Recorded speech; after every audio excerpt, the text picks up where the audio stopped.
I know a lot of people are anticipating this. The NFC predictions. We did the AFC on Tuesday, so if you want, after the stream, go look at the AFC picks. I'm sure I'll upload it as a clip sometime. Next Tuesday, massive show. Playoff and Super Bowl picks, and we also have a special guest giving his playoff and Super Bowl picks as well. So that's a little teaser there. So let's begin. As always, I will start us off with the NFC. Let's go with the NFC East. This is my NFC East division breakdown.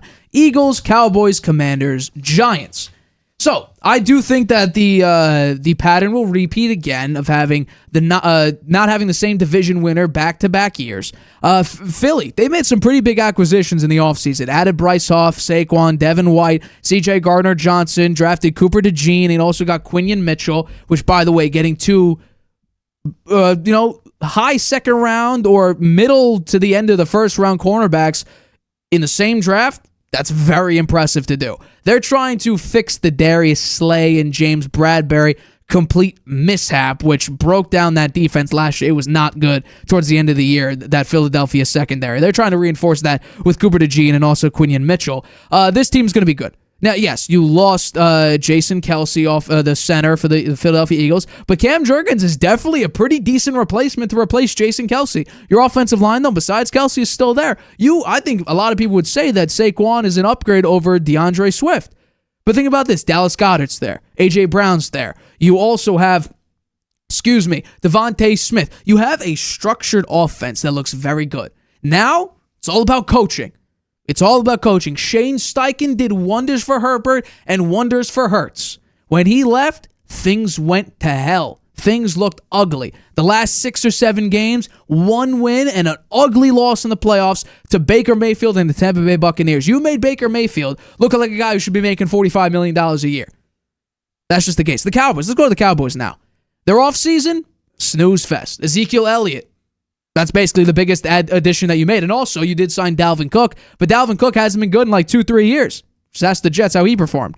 And also ask the Ravens as well. He had a couple rushes with the Ravens.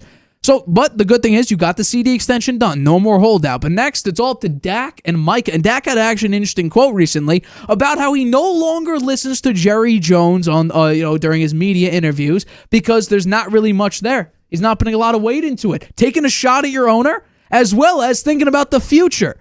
Because he's already said, I look at the previous quarterbacks and see that they don't stay on the same team for their entire careers. Dak's probably going to be gone unless they absolutely break the bank with him next offseason. But also Micah needs to get paid. He's talking about a contract as well. Running back room is ranked dead last in the NFL. I wonder why. It's Dalvin Cook and Ezekiel Elliott. Not exactly a great 1-2 punch combo. And also, they lost one of their best offensive linemen, Tyron Smith, to the New York Jets. So we'll see how Dak looks. And also, we have to remember that Dak, yes, he did have a good season last year, turnover-wise, but he's still relatively turnover-prone. He played 12 games 2 years ago and led the league in interceptions. How does one do that? But I expect the Cowboys to still win 12 games. I think it'll be neck and neck with the Eagles. I do think they are going to win 12 games. I already bet the over of, I think it's 10.5 or 9.5 wins, which, by the way, bet the Cowboys winning more than 9.5 games 100%. They've won 12 games the past 3 years. Washington Commanders, let's go with that one, over the New York Jets. Offensive line could and probably will be a problem for a very small stature quarterback like Jaden Daniels. He'll be running around a lot. But they did draft Jaden Daniels, promising rookie, one of the best rookies, Heisman winner his last year at college. You did lose Jahan Dotson, who was your wide receiver too, but instead replaced it with Noah Brown, who did have a couple very nice games with the Texans when Tank Dell went down and Collins was dealing with a little bit of an injury. You got Noah Brown, who had a couple 100-plus yard games with the Houston Texans.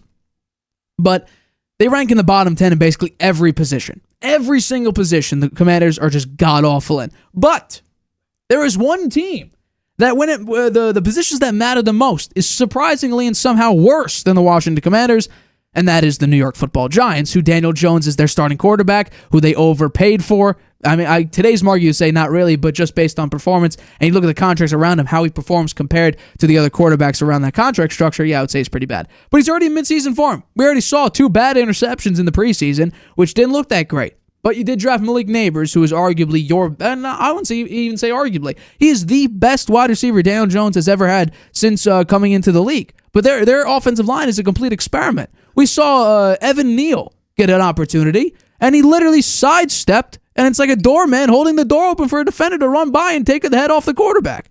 So somehow he's still on the team. But you got Jermaine Illuminor, you got Greg Van Roten from the Raiders, you also got John Runyon from the Green Bay Packers.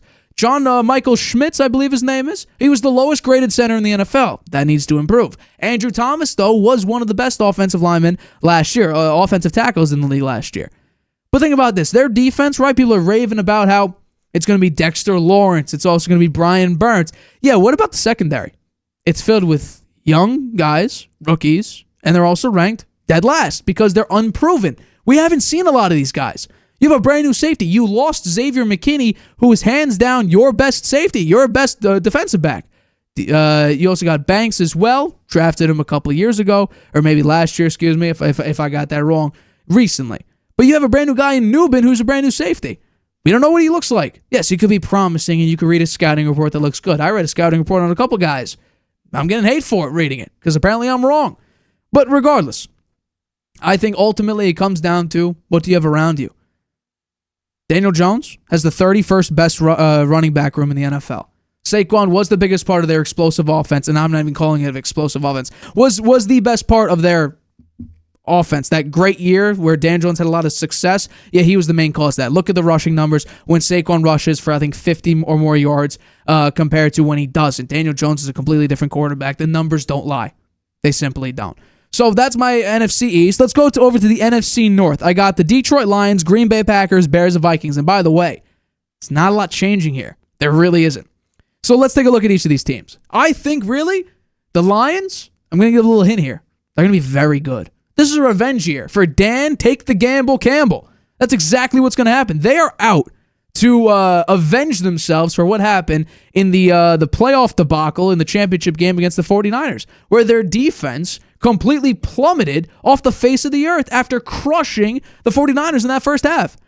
Then Dan Gamble, as you like to reference always, great name by the way, decided to take a couple unnecessary gambles when they didn't have to, which ultimately led to their demise in the championship game. So I do think the Lions are going to be out here. They're going to be out for blood. They're going to be sharks in the water. They're going to be feasting on teams. They're going out to make it back to the NFC Championship game and potentially make the first Super Bowl in their franchise's history in the Super Bowl era. But let's go to the next one. Green Bay Packers, who were the youngest team last year. They got an upgrade at running back because I do think Josh Jacobs is an upgrade over Aaron Jones. You unfortunately lost A.J. Dillon for the season, though, which is quite unfortunate, but I'm pretty sure they're probably going to get a backup running back, a viable backup running back. Christian Watson is back healthy. He missed about half the year last year. Romeo Doubs is tearing it up at practice, as well as Jaden Reed. Think about last year. He was one of the fastest guys out on the field for the Packers. Offensive line could be a question mark without David Bakhtiari, but the biggest question mark that they have going into the season is their defense. And what did they do for it in the offseason? Signed Xavier McKinney to a nice, healthy contract. They do have a 7-game stretch where 5 of the 7 games are top-tier teams. Houston, Detroit twice, San Francisco, Miami. So Jordan Love will be tested, but I'm not fearing really. Because during the back half of the season where Jordan Love was really tearing it up, he was one of, if not the best quarterback under pressure. So if the offensive line isn't that great, Jordan Love has already proven that he can handle that pressure. Let's go to Chicago now. Caleb Williams. What the Bears did for Williams is what other teams should be looking at when you're drafting a rookie, or where you think you're going to be drafting a rookie within the next couple of years. Get your team, surround your up-and-coming quarterback with a bunch of talent. And who do the Bears have? You have DeAndre Swift and Khalil Herbert, who also had a couple very nice moments last year. You have Keenan Allen. You have DJ Moore, Rome Odunze, Cole Kmet. Offensive line, I think, is still a question mark. They're currently ranked 21st, but they're very young. They're growing. They're finding pieces to fit into that offensive line. The big upside for Caleb Williams, though, to lead to potentially a lot of success for him. By the way, they're favored in 10 games this season. They have the 3rd easiest schedule in the NFL.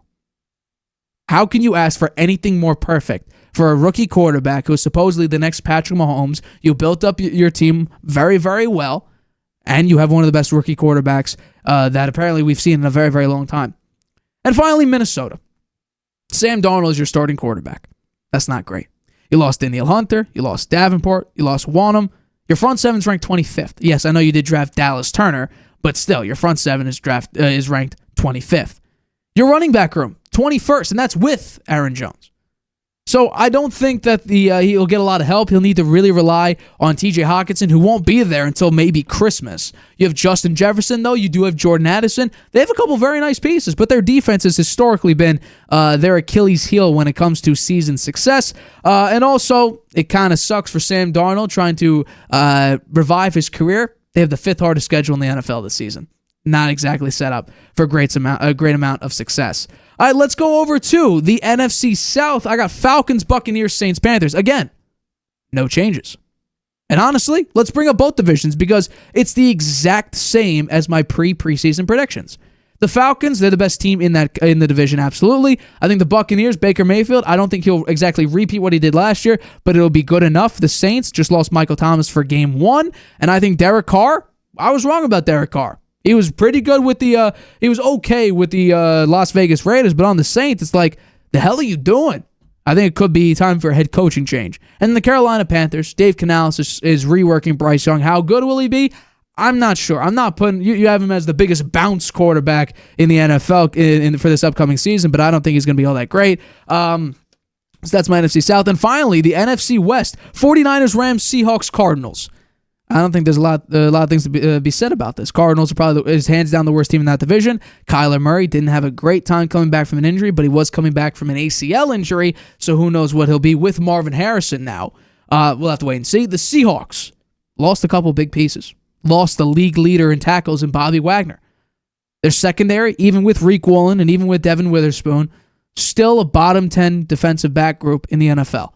Their front seven is pretty good. Is absolutely pretty good. Running back room, one of the best. K9, very, very good running back. Wide receiver group, pretty good. Offensive line, needs improvement. Tight ends, needs improvement. Quarterback, well, Geno kind of fell off the face of the earth. He had a bit of a down year from 2 years ago where I believe he won comeback player of the year and had like nearly 70% completion percentage and made it to the playoffs and actually did decently well in the first half against the 49ers and ultimately ended up losing. The Rams at number 2 in the NFC West. Cooper Kupp's healthy. Puka Nacua is healthy. Matthew Stafford's healthy. Sean McVay, still one of the best offensive minds in the NFL. They're trying to rebuild their defense. I think it's going to be an interesting year for the Los Angeles Rams. The loss of Aaron Donald obviously cannot be overstated here. One of, people are arguing, the best defensive player in NFL history. Comparing him to, I'm calling him the defensive god of Lawrence Taylor. Comparing those two to make Aaron Donald the best defensive player in NFL history. That's an argument for a different time if we ever have that argument. But I think the defense will I wouldn't say just fall off the face of the earth, but not be as good as they were in previous years, obviously with the loss of Aaron Donald, although some of the draft picks could ramp it. You may be able to get quantity to get closer to equal the quality of Aaron Donald. And finally, 49ers, deepest team in the NFL, just extended, I should say, Brandon Ayuk. Brock Purdy's on an absolute tear. He's trying to get revenge for losing to Lamar Jackson and killing his MVP odds. Christian McCaffrey's still there on a 2-year extension. Trent Williams needs to get back in the building, though. That's my biggest thing. If you're not signing Trent Williams, the numbers do not lie. Brock Purdy is not a great quarterback without Trent Williams. But that's my NFC. NFC East, Eagles, Cowboys, Commanders, Giants. NFC North, Lions, Packers, Bears, Vikings. NFC South, Falcons, Bucks, Saints, Panthers. And finally, wrap up, NFC West, 49ers, Rams, Seahawks, Cardinals. Hi, everybody. Thanks for watching. Make sure you subscribe here to get the latest from the show. Also, if you want to check out the full episode, make sure you click the I in the top right-hand corner right now. If you want to listen to this show anywhere you go, make sure you go to anchor.fm/The Harvey Hour or anywhere you get your podcasts.